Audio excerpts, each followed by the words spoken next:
Good morning on this rainy morning. It's very dark outside, as you can see. So, I wanted to talk today about the point of purchase, the place where your health goals and weight goals need to start. So, next time you're at the grocery store, I want you, before you go to the checkout, to take a little bit of a pause and look at what's in your grocery cart.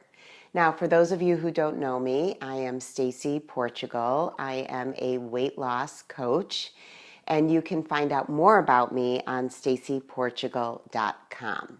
So here we are at the grocery store. We're about to head to the checkout.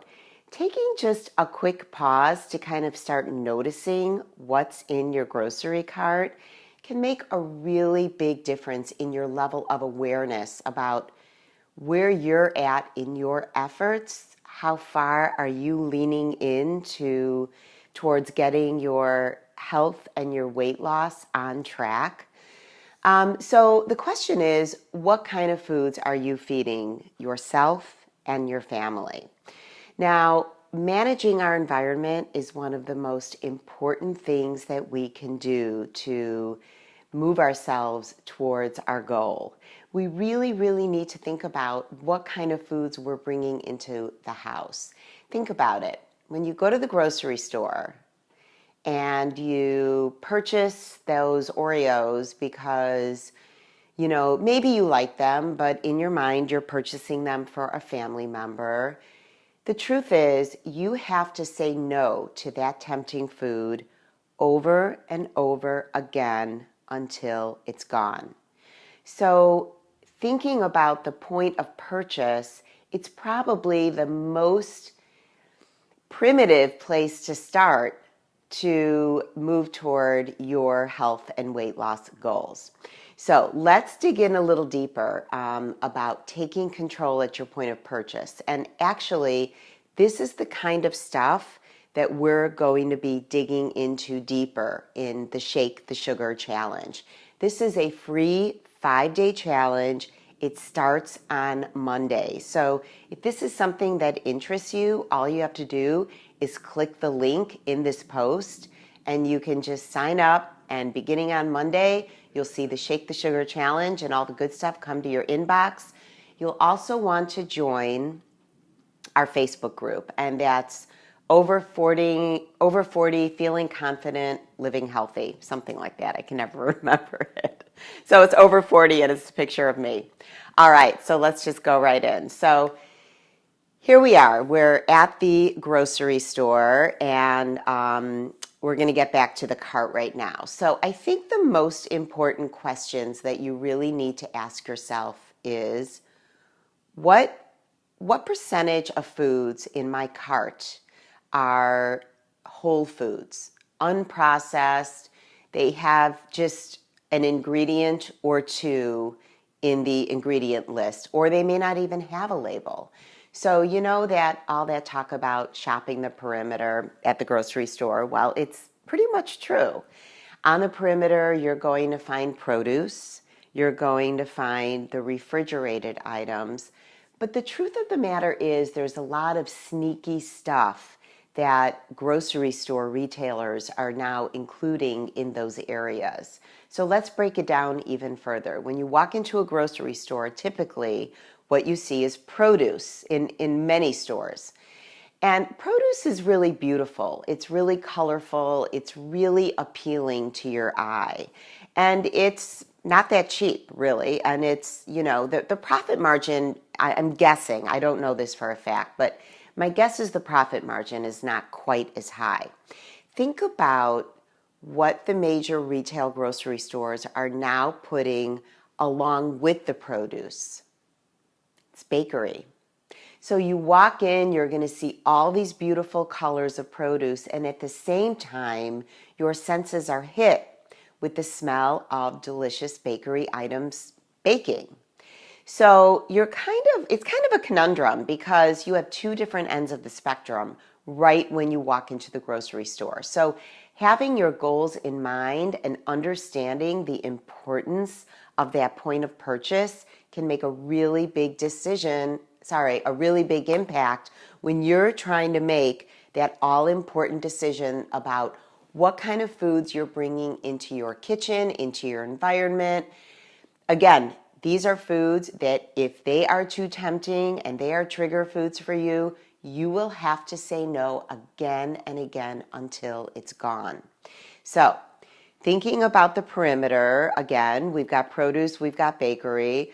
Now, also in the refrigerated aisle, there are so many yogurts on the market, and yogurt is really not what it used to be many years ago.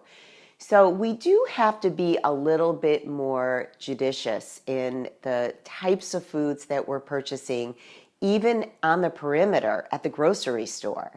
But again, understanding this whole concept about how important that point of purchase and the fact that your health goals start at the grocery store is the most important takeaway that I want you to think about today. Let's circle back to you're just about to check out at the grocery. I want you to just take a quick pause, look in your cart, and think about what percentage of these foods are whole foods. What percentage of these foods are treats, desserts, pantry snacky items with a gazillion ingredients, ingredients that you've never heard of. They are not in your kitchen or your mama's kitchen or your grandma's kitchen, and you're really hoping and praying they're not going to be in your daughter and son's kitchen. So really starting to have guidelines that are they connect with your personal values about the foods that you want to feed yourself in order to feel and look your best. This is not about being a rock star. This is not about, being a model, being, this thin. This is about feeling your best as we age. And we primarily are over 40 women. We need to start paying attention to what we put into our body. And so having that simple value of, hey, I'm going to start paying attention to sugar grams. I'm going to start paying attention to how many ingredients are listed for this food. I want to purchase food that has a productive role in my body. It's got to bring value to the table, literally, no pun intended.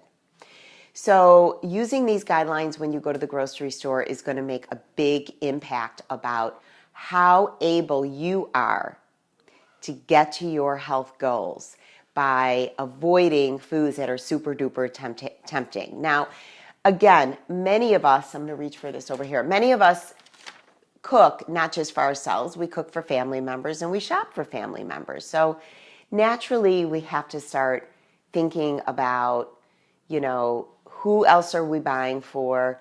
Do they need a gazillion things in the pantry? Do we need to I used to shove food in my pantry back 25 pounds ago, and the truth is nobody needed it. And it was a waste of money.